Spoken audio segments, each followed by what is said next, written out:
The most famous martial artist who ever lived never had a professional fight. Not one.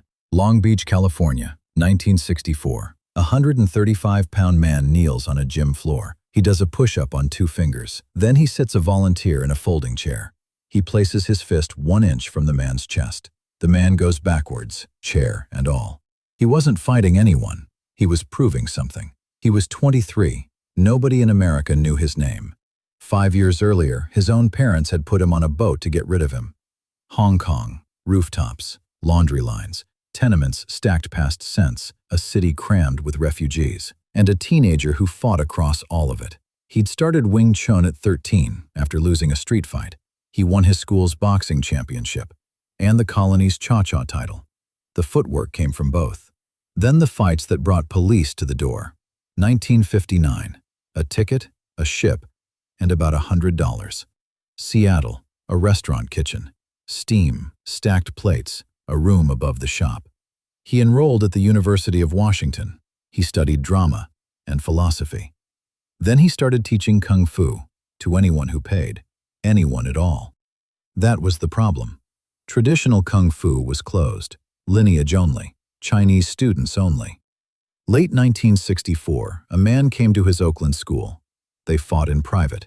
Both sides agree it happened. Nothing else about it agrees. His camp said 3 minutes. The other man said far longer, and no clear winner. What isn't argued is what came next. He'd won. He still wasn't satisfied, so he took his own style apart, kept what worked, threw out the rest. No forms, no lineage. He called it Jeet Kune Do, the way of the intercepting fist. Empty your mind, he said. Be formless, shapeless, like water. Put water in a cup, it becomes the cup. Put it in a bottle, it becomes the bottle. Water can flow, or it can crash. Be water, my friend. Then Hollywood called and cast him as the driver. 26 episodes as a masked chauffeur. All of the moves, almost none of the lines. 1 season in America. In Hong Kong, it was the Kato show. He pitched a series of his own. It went to a white actor. He was told an Asian lead wouldn't sell. 1970. A heavy lift, no warm-up. A nerve in his lower back gave out. He was told he might never kick again. He spent months flat on his back, and he filled notebooks, page after page. The philosophy everyone quotes wasn't written at the top. It was written down there. He kicked again. In 1971, he stopped waiting. Hong Kong. A new studio with nothing to lose. A film called The Big Boss. It broke the box office record. The next one broke it again. The third he wrote and directed himself. It broke it again. Yellow tracksuit. Nunchaku. 3 claw marks across his chest. 3 films. 2 years. The biggest star in Asia.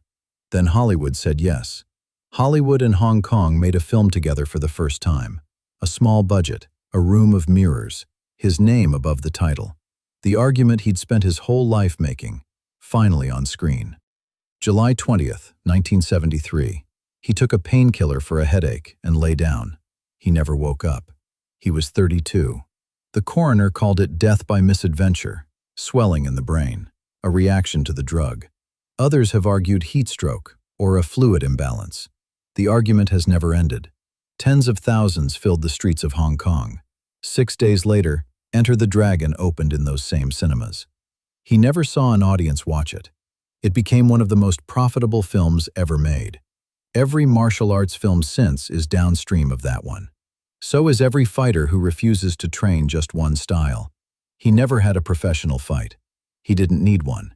And that's how Bruce Lee made history. Subscribe to see who's next.